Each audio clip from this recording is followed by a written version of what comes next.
دیکھیں اللہ رب العزت نے قرآن مجید کے اندر پہلی قوموں کے انبیاء کے واقعات سنا کر ہمیں یہ بات سمجھائی ہے کہ اللہ رب العزت کی جو پکڑ ہے وہ پکڑ اس لیے نہیں آتی کہ آپ کے پاس اسباب کی کمی ہو جائے۔ اللہ تعالیٰ کی طرف سے پکڑ کبھی بھی اس بات پر نہیں آتی کہ آپ کے پاس آپ پہلے مالدار تھے اور اب آپ غریب ہو گئے تو اب اللہ تعالیٰ کی آپ کے پر پکڑ آئے گی۔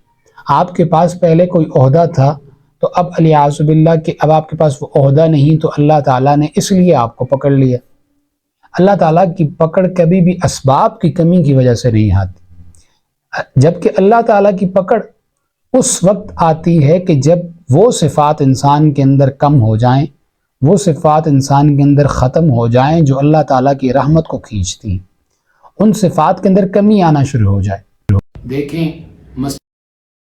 مبارک کے ابتدائی ایام کے اندر بھری ہوئی تھی، اب اگر وہ کم ہو رہی ہیں تو اس کا مطلب یہ ہے کہ لوگوں کے اندر وہ صفات کم ہو رہی ہیں، وہ اعمال کم ہو رہے ہیں جن اعمال کی بنیاد پر اللہ تعالیٰ کی رحمتیں نازل ہوتی ہیں۔ اللہ رب العزت ارشاد فرماتے ہیں کہ جب تم میری عبادت کرتے ہو تو میں تم سے راضی ہوتا ہوں، اور جب میں تم سے راضی ہوتا ہوں تو میری رحمتیں تمہارے پر نازل ہوتی ہیں، تمہیں حاصل ہوتی ہیں۔ اور جب تم عبادت نہیں کرتے، نیک اعمال سے دور ہو جاتے ہو تو پھر میرا غصہ وجود میں آتا ہے، اور جب اللہ کا غصہ وجود میں آتا ہے تو پھر اللہ تعالیٰ کی طرف سے ایسی قوم پر لعنت برستی ہے، اور کبھی کبھار یہ لعنت اللہ تعالیٰ کی 7 پشتوں تک چلی جاتی ہے۔ میرے دوستو، ایسی قوم جس پر اللہ رب العزت کی لعنت برس رہی ہو، اس قوم کو کون بچا سکتا ہے؟ یاد رکھیں کہ یہ ہمارے جتنے مسائل ہیں یہ ان کا حل صرف اور صرف اعمال کے زور پر ہے۔ ہمارے اسباب، ہم یہ نہیں کہتے کہ آپ اسباب کو ترک کر دیں، لیکن یہ انسان بڑا بے وقوف ہے کہ جو صرف اسباب کے پیچھے دوڑ کر رسول اللہ صلی اللہ علیہ وسلم کی اتباع کو، آپ کی سنتوں کو، آپ کے طریقوں کو چھوڑ دے۔ ایسا شخص جو صرف اسباب کے پیچھے دوڑتا ہے، یاد رکھو اللہ جل جلالہ کی قسم ہے کہ اگر آپ اللہ تعالیٰ کے رسول کی، اللہ تعالیٰ کے حکم کی پیروی نہیں کرو گے، آپ امریکہ روس جیسے بڑے بڑے بم بھی بنا لیں، اللہ تعالیٰ آپ کو برباد کر دیں گے۔ جب تک ہماری زندگی کے اندر آپ صلی اللہ علیہ وسلم کے طور طریقے نہیں آ جاتے، جب تک ہماری زندگی کے اندر آپ صلی اللہ علیہ وسلم کی سنتیں زندہ نہیں ہو جاتی، ہمارے ہاں کامیابی نہیں ہو سکتی۔ آج دیکھیں کہ آج ہم ایک روپے کا حساب کرتے ہیں، آج کسی کے 1 روپے کا حساب، 2 روپے کا حساب اوپر نیچے ہو جائے تو اس کا کمپیوٹر بار بار گھومتا ہے، لیکن شب و روز رسول اللہ صلی اللہ علیہ وسلم کی کتنی سنتوں کو ہم زندہ جلا دیتے ہیں، کتنی سنتوں کو ہم ترک کر دیتے ہیں، اور ہم کہتے ہیں کیا ہو گیا، کشفنا عنک غطاءک، اور جس دن اللہ تعالیٰ اس آنکھ سے وہ پردہ اٹھائیں گے تو پھر انسان کو پتہ لگے گا کہ ایک ایک سنت کتنی اہمیت کی حامل تھی۔ صحابہ اکرام سے قلعہ فتح نہیں ہو رہا، صحابہ اکرام پریشان، حیران کہ اس قلعہ کیوں فتح نہیں ہو رہا۔ مشورہ ہوتا ہے، جمع ہوتے ہیں، بیٹھتے ہیں، پتہ کرتے ہیں کہ وجہ کیا ہے کہ ہم سے یہ قلعہ فتح نہیں ہو رہا۔ صحابہ اکرام اس نتیجے پر پہنچتے ہیں کہ ہم سے رسول اللہ کی ایک سنت چھوٹ گئی ہے، اور ہم نے کافی دنوں سے مسواک نہیں کی، مسواک کی سنت چھوٹ گئی ہے۔ دیکھیں، غور کریں کہ غور کس چیز پر ہو رہا ہے، اور جنگ کا ماحول ہے، قلعہ فتح کرنا ہے، اور غور اس چیز پر ہو رہا ہے کہ اللہ تعالیٰ کی مدد کیوں شامل حال نہیں، ہمارا یہ مسئلہ حل کیوں نہیں ہو رہا۔ یہ نہیں سوچا کہ شاید ہمارے لوگ کم ہیں، ہمارے پاس اسباب کم ہیں، ہماری طاقت کم ہے، نہیں، ہمارے اعمال میں شاید کوئی کمزوری آ گئی ہے، اس وجہ سے اللہ تعالیٰ کی مدد ہمارے ساتھ نہیں۔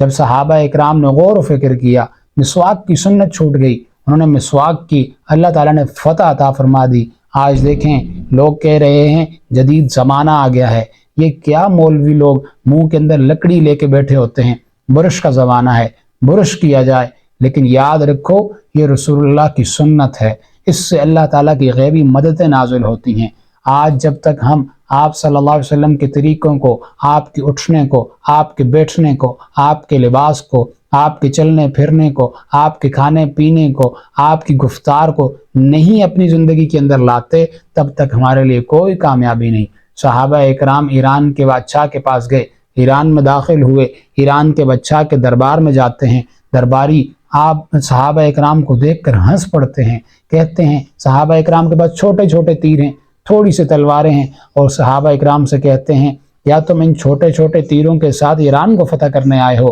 کیا یہ چھوٹی تلواریں اب ایران کو فتح کریں گی؟ کیا یہ چھوٹے چھوٹے تیر ایران کو فتح کریں گے؟ کیا تم اس ساز و سامان اس ساز و سامان کے ساتھ ہم سے جنگ کرو گے، اور ہمارے ساتھ تم اس ساز و سامان کے ساتھ ایران کو فتح کر لو گے؟ صحابہ اکرام نے کہا فیصلہ تو میدان میں ہوگا، اس لیے کہ ہم رسول اللہ کے غلام ہیں، ہماری زندگی کے اندر رسول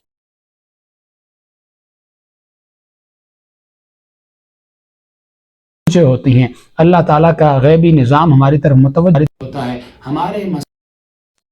صرف اعمال ہیں، اس لیے کہ جب ہمارے اوپر فیصلے درست اترتے ہیں، اللہ تعالیٰ جب دیکھتے ہیں کہ اس بندے نے میرے نبی کے ساتھ وفا کی ہے، اللہ تعالیٰ اس انسان کو کبھی ضائع نہیں ہونے دیتے۔ اسی طرح بے شمار صحابہ اکرام کے واقعات ہیں۔ حضرت حذیفہ کا واقعہ ہے، ایک لڑکی کی ذمہ داری لگائی، ان کو بہکاؤ، 3 دن تک طرح کا حربہ استعمال کر لیا۔ 3 دن کے بعد بادشاہ کے پاس آتی ہے، کہتی ہے تم نے مجھے کس نے بھیج دیا؟ کیا وہ پتھر ہے؟ کیا وہ کوئی انسان ہے کہ میں صرف اور صرف آپ صلی اللہ علیہ وسلم کی تعلیمات کا نتیجہ ہے کہ انہیں اتنے بڑے بڑے پر اور کیسر و کسرا اور خیر سے بڑے بڑے صحابہ اکرام نے ہلا کر رکھ دیا۔ پیچھے کیا ہے؟ وہ بھوک ہے، وہ افلاس ہے، لیکن کوئی وسائل نہیں ہیں، کوئی جنگی ساز و سامان نہیں ہے۔ پیچھے اگر ہے تو صرف رسول اللہ کی تعلیمات ہیں، پیچھے اگر ہے تو صرف رسول اللہ کی سنتیں ہیں، پیچھے اگر ہیں تو صرف رسول اللہ کے طریقے ہیں، اور انہی طریقوں پر چل کر اللہ تعالیٰ نے وہ عطا فرما دیے کہ آج انسان سوچ کر بھی ان چیزوں مکمل ترتیب بنا کر بھی ان چیزوں پر ان مقام تک نہیں پہنچ سکتا۔ اس رمضان المبارک ہم اپنی زندگی کے آپ صلی اللہ علیہ وسلم کے وہ طریقے لے آئیں، وہ اللہ رب العزت ہم سے ناراض ہیں، جس کی وجہ سے ہمارے اوپر سے رحمتیں اٹھ گئی، برکتیں اٹھ گئی، اور ہمارے اوپر ظالم حکمران مسلط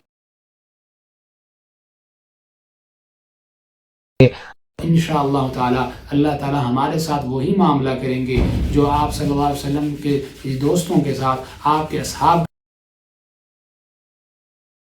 اللہ تعالیٰ آج بھی اللہ تعالیٰ کے خزانے آج بھی وہی ہیں، اللہ تعالیٰ کے دینے کے پیمانے صحابہ اکرام کو اللہ تعالیٰ سے دوستی لگانا آتا تھا، آج ہمیں اللہ تعالیٰ سے لینا آتا، مانگنا نہیں آتا، اللہ سے